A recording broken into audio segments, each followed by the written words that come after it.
Hello and welcome to the Thursday edition of Video Clips. And as I mentioned on my Tuesday video clips, I get some great feedback from you guys. You give me some wonderful ideas about what to talk about in future broadcasts. So a couple of weeks ago, you might remember I delivered a video clip during which I described the ugly, crappy process by which the dietary guidelines are developed by the United States Department of Agriculture and the Department of Health and Human Services. And the particular clip focused on dietary cholesterol and how the initial guidelines were issued and they were really inaccurate.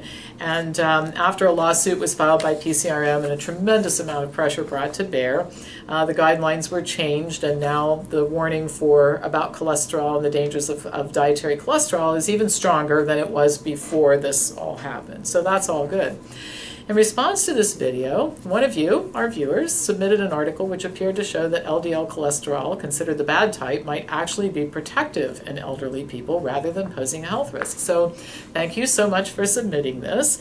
It epitomizes the confusion that people constantly experience when they're looking at information that appears to be contradictory. So I decided to check out the article and report back to you what I found. So here's what I found. At first glance, the article does appear to refute our concerns about plasma cholesterol levels, at least in older people. And I'm going to read to you the conclusion the authors reached because it's very definitive, and then I'm going to tell you some other things, all right? So the study concludes high LDL-C, LDL cholesterol, is inversely associated with mortality in most people over 60 years.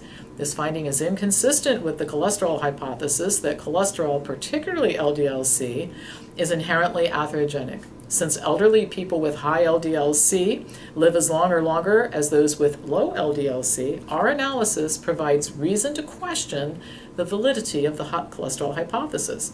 Moreover, our study provides the rationale for a reevaluation of guidelines recommending pharmacological reduction of LDL-C in the elderly as a component of cardiovascular disease prevention strategies.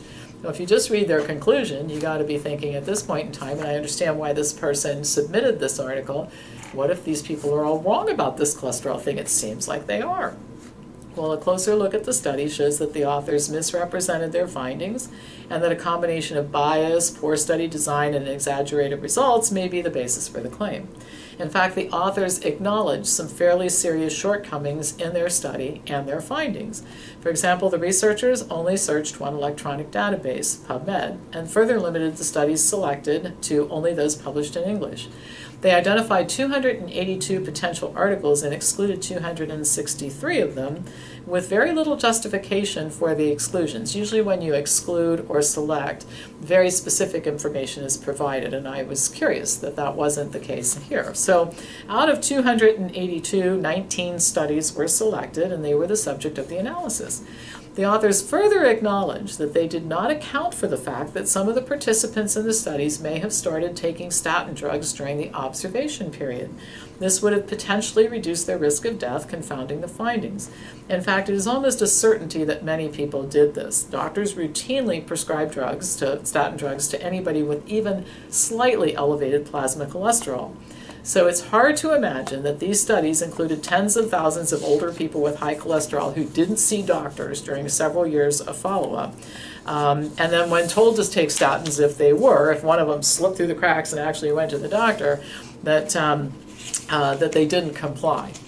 And some evidence we have to the popularity of these drugs and how many people take them is that Lipitor, just one of many statins on the market, is going to hit $1 trillion in sales by next year. Okay, gives you an idea of how widely prescribed these drugs are. So, like I said, it's very difficult to fathom that 60,000+ people went for years without seeing a doctor, and those who did they had blood tests done and doctors said your LDL cholesterol is high, get out of here, go enjoy your life. I don't think that's what happened. We don't know because it wasn't accounted for, but I think that probably that in itself negates any further consideration. But I didn't stop considering.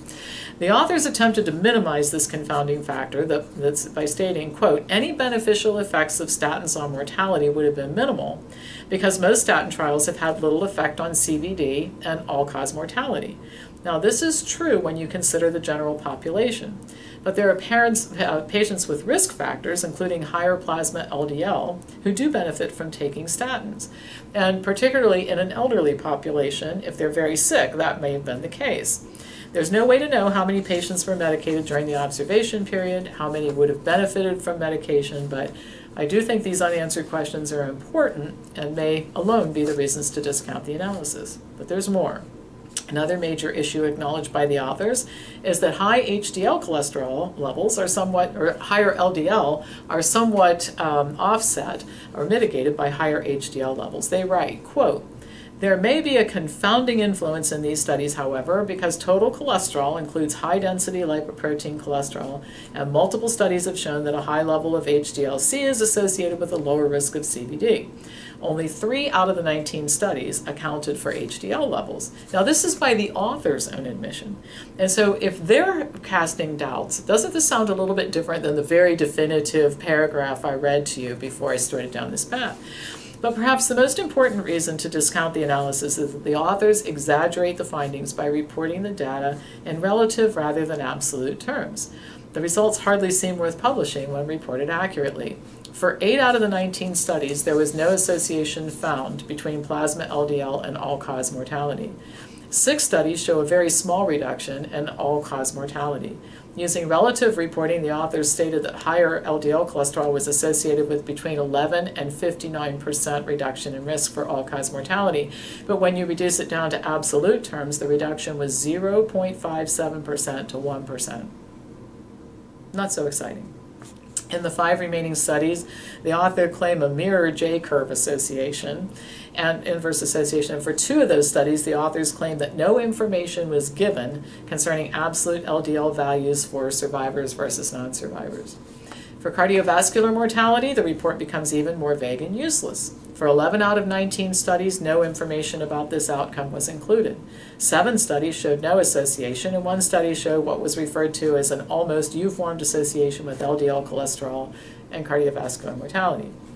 Because the conclusions of this analysis, as reported by the authors, seem significantly disconnected from the real data, I thought it might be worth checking on the backgrounds of a few of the authors.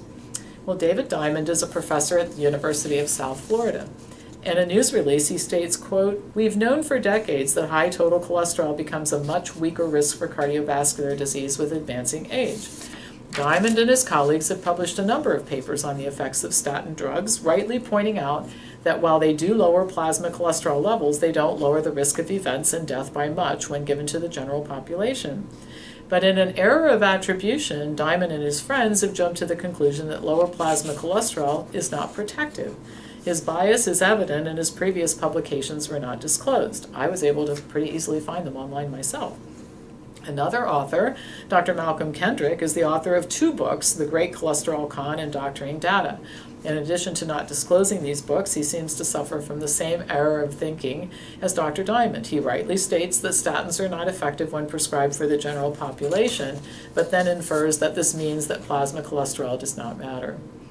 I was able to find similar information on Dr. Sheriff Sultan, another author, and then after that I concluded I really had enough information to give you some bottom line findings here. This review was conducted by a group of researchers and academics who believe that higher plasma cholesterol does not cause health issues, including cardiovascular disease and events and death. The authors seem to have arrived at their preconceived conclusions based on studies they conducted showing that statin drugs, when prescribed to members of the general population who have high cholesterol, do not lower the risk of cardiovascular events and death. They then erroneously concluded, it's an error of attribution, that plasma cholesterol is not a risk factor. This group of conflicted researchers gathered together and conducted a review with poor selection criteria, which was not made entirely clear in their published article and which did not properly control for confounding factors. They acknowledge these limitations. The results of the analysis are barely statistically significant, yet they conclude with a great deal of certainty that higher plasma LDL levels are associated with a lower risk of cardiovascular events. Well, what happened following the publication of this article in 2015 was predictable.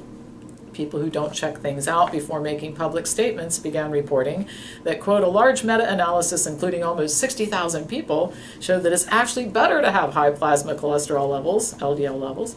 People who love to hear good news about their bad habits were happy to hear this and used it to justify eating a diet high in animal foods. Many people said to themselves, it's also confusing. The experts disagree with one another. Well, experts may disagree with one another when expressing their opinions, but opinions should not be the basis for healthcare protocols and advice. The evidence should be the criteria. And it is not confusing when standards of evaluating the evidence are determined in advance. And these standards should include things like accounting for missing data, reporting results accurately, disclosing conflicts, avoiding confirmation bias, and not hypothesizing about what happened to tens of thousands of people. Maybe they were taking statin drugs, maybe they weren't, we don't have any idea, maybe we should have controlled for this, it could have been a factor. I mean, that type of hypothesizing is just ludicrous. So that should all be controlled for, and it wasn't. So this is a highly flawed study. And by the way, I'll once again thank the person who sent the link. This is great stuff to talk about because it really points out the importance of checking things out on your own, not being quick to believe everything you read, and then arriving at conclusions after you look at things really, really carefully.